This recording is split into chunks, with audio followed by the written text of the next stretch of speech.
আমি আপনাদের সালাম দিছি, সালামের উত্তর দেওয়া ওয়াজিব, কিন্তু আপনারা তো ওয়াজিব তো খোলা অনেক। আমি আবার সালাম দিই, একটু সালামের উত্তর দিই। আসসালামু আলাইকুম ওয়া রাহমাতুল্লাহি ওয়া বারাকাতুহু। মাশাআল্লাহ, এখন বোঝা গেছে আমরা এর কিছু মুমিন মুসলমান হল আসল হওয়ার। শুকরান, জাযাকুমুল্লাহ। তো আমারে আদেশ করা হয়েছে কোরআনুল কারীমটাকে তিলাওয়াত করার লাগে। অবশ্যই আমি ইনশাআল্লাহ কোরআনুল কারীমটাকে তিলাওয়াত করব।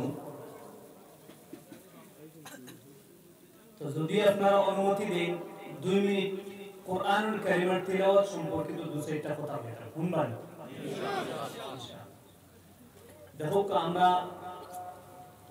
আমরা দেশও সাধারণত মাদারিস ইসলামিয়ার মধ্যে বাৎসরিক জলসা হয়, ওয়াজ মাহফিল হয়।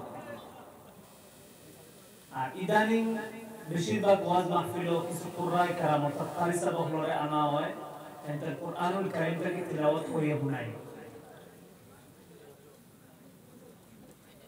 আমি মনে করেন আজকে আইছি আপনাদের কোরআনুল কারীম যতটুকু আল্লাহ পাক রব্বুল আলামিন তৌফিক দিল আমি শুনাইব।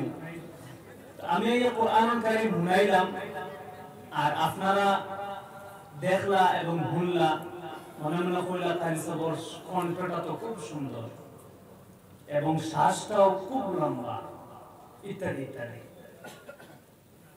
বাস অতটুকুর মধ্যে সীমাবদ্ধ, বাস বাহ বাহ। কিন্তু আসলে আদৌ এটার মধ্যে ফায়দা কিনা?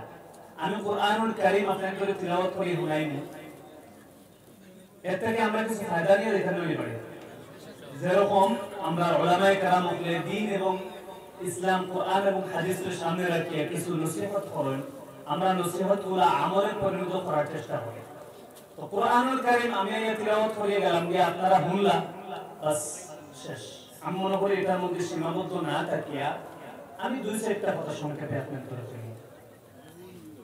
1 নম্বর কথা হলো কোরআনুল কারীম যদি মুমিনের সামনে তিলাওয়াত করা হয়, মুমিনের ঈমান তাজা হয়। সুবহানাল্লাহ। খার কথা, আমার কথা না, কোরআনুল কারীমে স্পষ্ট আয়াত আছে, وإذا تليت عليهم آياته زادتهم إيمانا وعلى ربهم يتوكلون। তো হাদিস শরীফ থেকে আমরা পাই কোরআনুল কারীমের প্রত্যেকটা হরফে হরফে 10টি করে আমরা নেকি পাইমু। যেন পড়িবা এই না পাইবা, আর যেন খালি শুনবা পড়িবা না, পড়া জানেন না, কিন্তু শুধুমাত্র শুনবা দিলর খান দিয়া আল্লাহর কালাম, আল্লাহর মহব্বতে, বাস তাই না সমান সওয়াব পাইবা। সুবহানাল্লাহ।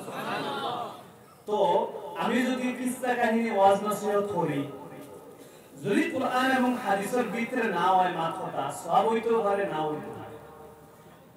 দিনের সঠিক মাত্রটা যদি আপনাদের সামনে উপস্থাপন করি, আপনাদের সওয়াব হইব, আমল করবা, কামলা। কিন্তু কোরআনুল কারীম আমি প্রত্যেকটা হরফ তিলাওয়াত করব, আপনারা প্রত্যেকটা হরফে 10টি করে নেকি পাইতে হয়ে যাবে। সুবহানাল্লাহ। তো পৃথিবীর মধ্যে সর্বশ্রেষ্ঠ মজলিস হলো কোরআনুল কারীমের মজলিস। এরকম কিসসা কাহিনী নাই, কোনো গান বাজনা নাই, কিছু নাই, কোরআনুল কারীমে সুন্দর করে তিলাওয়াত করা হয়। তো এর থেকে আমরা ইবরত কিতা হাসিল করতাম, ফায়দা কিতা? আমরা সওয়াব বাড়ি পেয়ে যাইমু, অবশ্যই আমরা আশাবাদী আল্লাহ পাক রব্বুল আলামিন আমাদের সওয়াব দিতে প্রত্যেক হরফে হরফে। পাশাপাশি আপনাদের আমি 2-3টা রিকোয়েস্ট করব, আপনারা মানবা তো? 1 নম্বর কথা হলো আমরা কোরআনুল কারীম শিখার দায়িত্ব দিলাই মাদ্রাসার ছাত্রগুলোর উপরে। মাদ্রাসার ছাত্র হিফসানাত গিয়ে পড়িবা, কোরআন শরীফ শিখিবা, বিস ওটার মধ্যে সীমাবদ্ধ। মসজিদের ইমাম সাহেবগুলোর উপরে, এরপরে আলিম হকগুলোর উপরে। আমরা যারা ডাক্তার, ইঞ্জিনিয়ার, ব্যবসায়ী, আমরা আর কোরআন আর শিখার প্রয়োজন নাই, ওরা নেই। যদি এখন কোরআনুল কারীম শিখার প্রয়োজন নাই, তাহলে আমি কইমু আপনি যে 5 ওয়াক্ত নামাজ পড়েন, কিতাবে পড়েন। আর কোরআনুল কারীম পরিপূর্ণ বিশুদ্ধতার সাথে নামাজ পড়া ফরজ। যদি কোরআনুল কারীম শুদ্ধতার সাথে কম আলাম তারা থেকে নাস পর্যন্ত বা ফাতিহা পর্যন্ত শুদ্ধ না হয়, আমি 70 বছর নামাজ পড়ি, আপনার নামাজ কিন্তু কবুল হওয়ার সম্ভাবনা নাই। কেননা কিরাত শুদ্ধ হওয়া নামাজের লাগে জরুরি। আপনারা বুঝছেন না? তো গতিকে আমি আপনাদের অনুরোধ করব, আমরা অনেক ভাই আছি ডাক্তার, ইঞ্জিনিয়ার, ব্যবসায়ী ইত্যাদি ইত্যাদি বিভিন্ন পেশায় নিয়োজিত। কিন্তু আমরা ছোটবেলা মক্তব্য পড়েছিলাম, মাসাবে পড়াইছিলাম, যতটুকু পড়াইছিলাম বাস অতটুকুর মধ্যে সীমাবদ্ধ। এখানে তো জঙ্গাল লাগছেনি না, ঠিক আছে আমরা এটা খোঁজ খবর নেওয়ার সময় নাই, কারণ আমরা গাড়ি বাড়ি বউ বাচ্চা নিয়ে ব্যস্ত। আল্লাহ পাক রব্বুল আলামিনে কইবা তুমি গাড়ি বাড়ি বউ বাচ্চা সব করতে পারলে, আরাম তারা থেকে ফাতিহা বলতে শুদ্ধ করে দিতে পারলে না। তো গতিকে ভাই আমি কোরআনুল কারীম আপনাদের গুনাইমু যথাসম্ভব চেষ্টা করব ইনশাআল্লাহ, আল্লাহ যতটুকু তৌফিক দেন।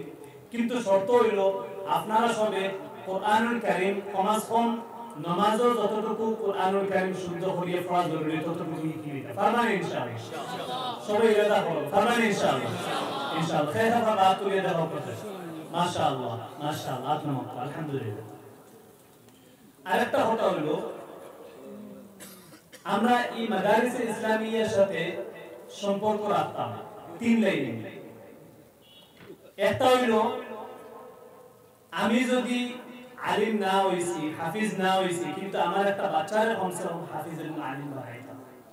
দেখা যায় আমরা গাঁওগুলি